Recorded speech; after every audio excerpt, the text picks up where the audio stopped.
Howdy, this is Mr. Potter. In this next unit, we're going to talk about Boolean variables. And these variables have the notion of being true or false, distinct one or the other.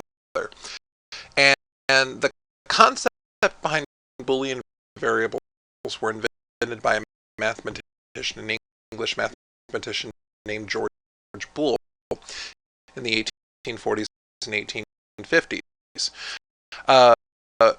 In Java, we'll be using these Boolean variables to record whether or not something is true or false. But we'll also be able to use the falsehood to determine if code will be run or when code will be run. So that's really the impetus behind this, and so I want to start by just doing a little bit of experimenting with some Boolean variables. So I'm going to go ahead and take care. Let's call it bullish. And save this to our desktop.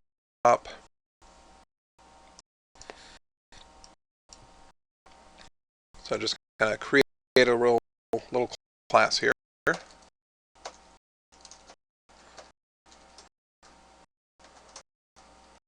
So public, static, void, main, string, args.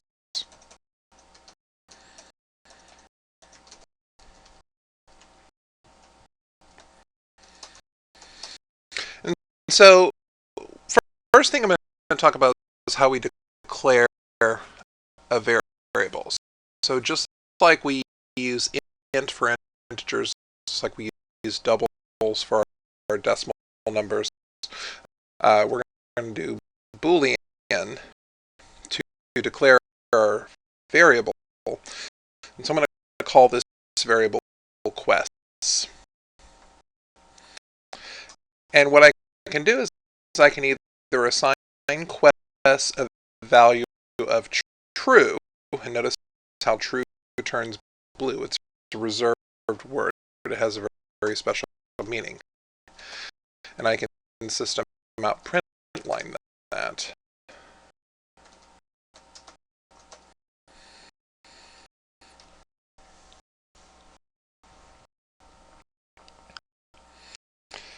And so I actually will see true printed out on the screen. In some languages, true comes out as a 1 and false comes out as a 0 because it's considered the simplest data type. It's a 1-bit data type. In Java, these are actually going to be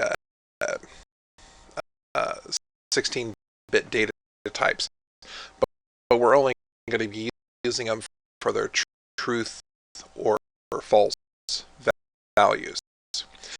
So I could assign quest as true and print it out. I could say quest gets false and print it out.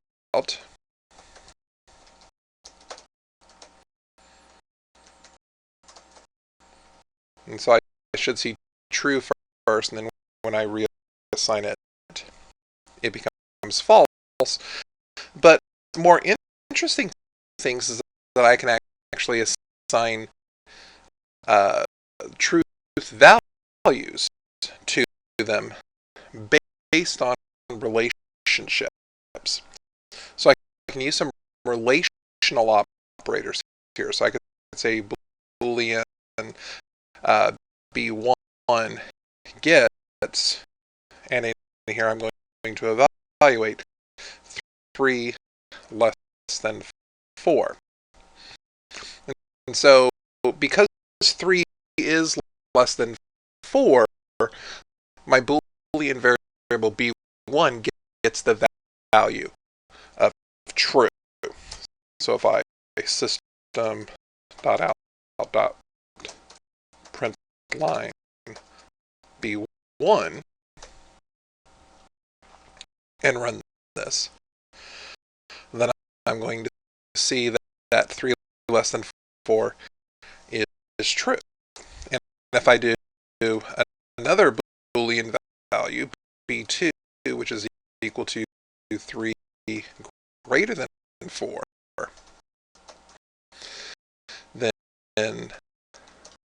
I know that 3 is not larger than 4, so that statement is a false statement.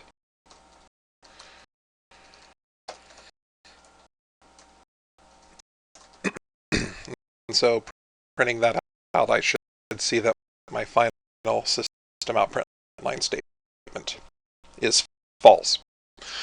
So I can use my relational operators to compare different quantities. And so my relational operators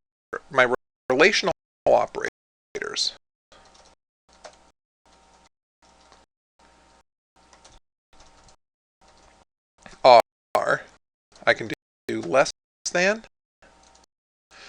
I can do greater than,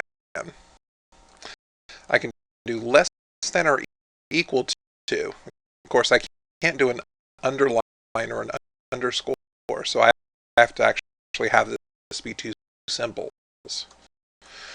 Greater than or equal to.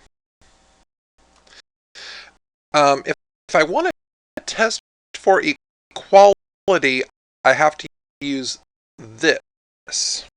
And the reason I use two equal signs is because if I only used one equal sign, it would be an assignment statement. And Java needs to keep the distinguishing between equality as a test versus assignment. And then we have not equals. Now I can't really draw an equals with a slash through it, so I use an exclamation point equals to represent not equals. So if I wanted to say system.out.print line 3 is less than or equal to 4, that will print out true, because 3 is less than or equal to 4. If I do system.out.print line 3 is equal to 4, that will end up printing false. I can either assign these as variables, but oftentimes we'll use the Boolean content as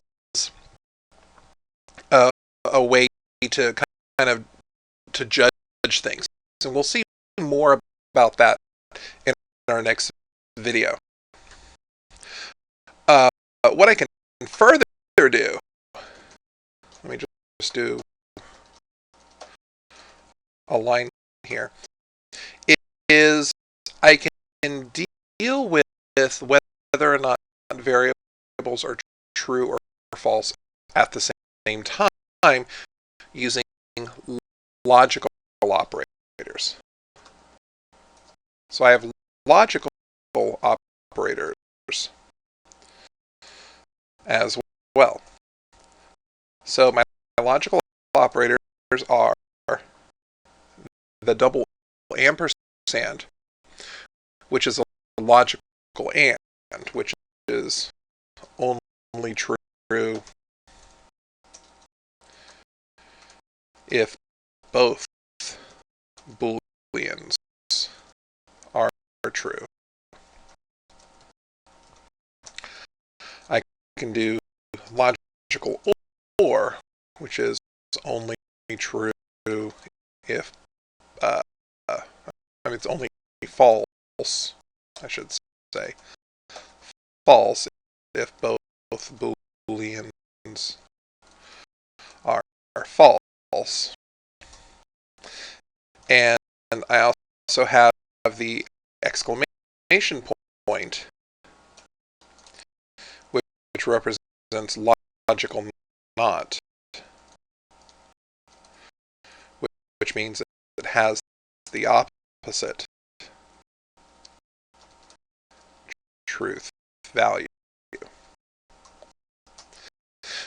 So let me declare a couple of variables real quick. So I'm going to call Boolean t equal to true, and Boolean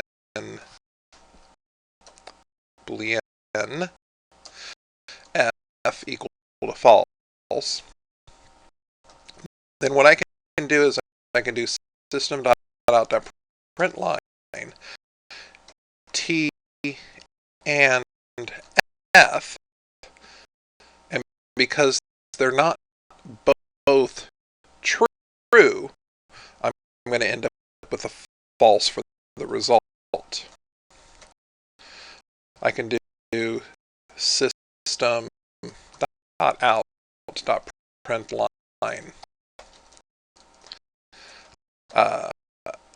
f and, or let me say, f and t, and of course that also. The orders don't really matter when we're talking about a logical and or a logical or. So they kind of act like addition or multiplication in that respect, and acts a lot like multiplication, or acts a lot like addition. But if I do system.out.println t and t, then that will print out to be true.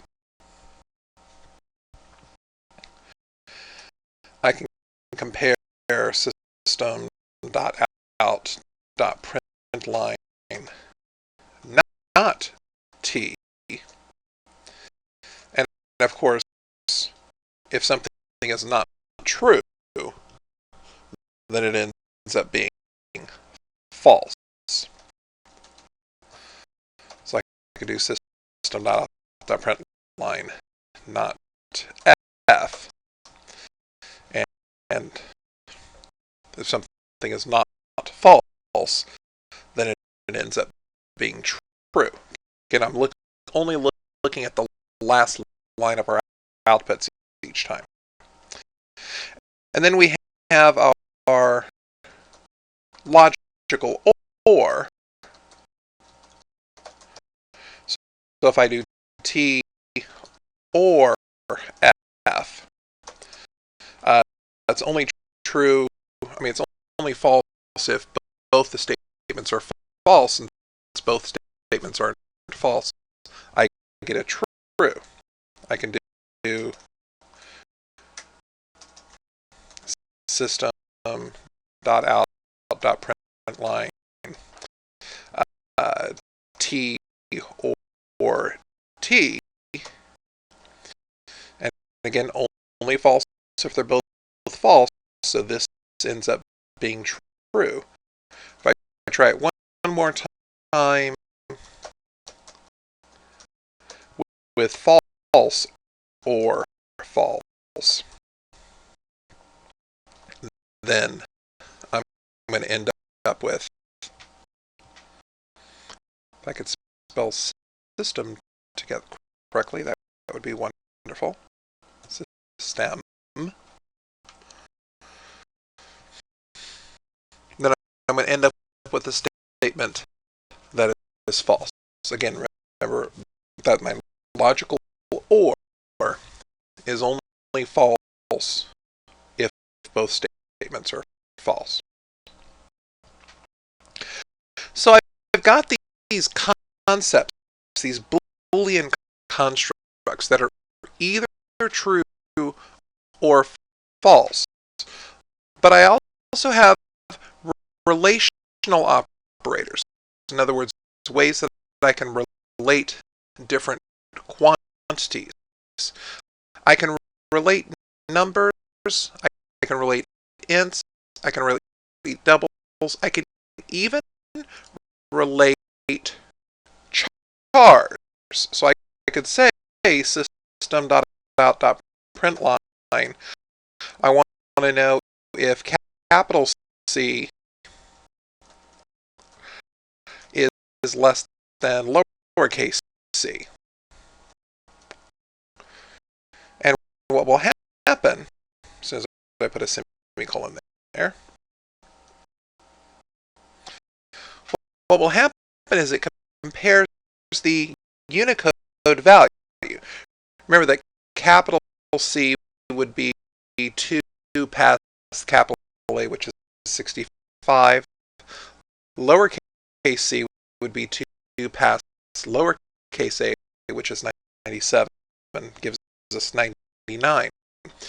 So I'm really comparing 67 with 99, and 67 is in fact true. That is less than 99. So I have relational operators. So I can talk about whether things are less than or greater than or equal to or not equal to. But I also have logical operators, which allow me to compare two Booleans expressly and directly. I can compare to see if two Booleans are both true at the same time, or if two Booleans are both false at the same time, or I can also talk about the opposite of a Boolean value. Now these are very powerful because in later lessons we're going to talk about how we can decide which segment of code we're going to write based on the truth of a statement. We can decide how often something is done based on a truth of a statement. As a matter of fact, we've already seen that in our for loops when we have some type of test, like I want to make sure that I was always less than or equal to 5. And we're also going to be able to talk about if it's this case, do one thing. If it's another case, do it a different way. And this idea that we can select code that is run based on whether or not a certain state is true. In other words, based on whether or not a certain value is in a variable, or based on whether or not we've reached a certain point in our environment, is a very, very powerful statement. And that's going to allow us to start dealing with direction. It's going to allow us to start dealing with selection, and it really is a powerful part of what computer science is. So once again, this is Mr. Potter. Thank you for watching. Have a great day.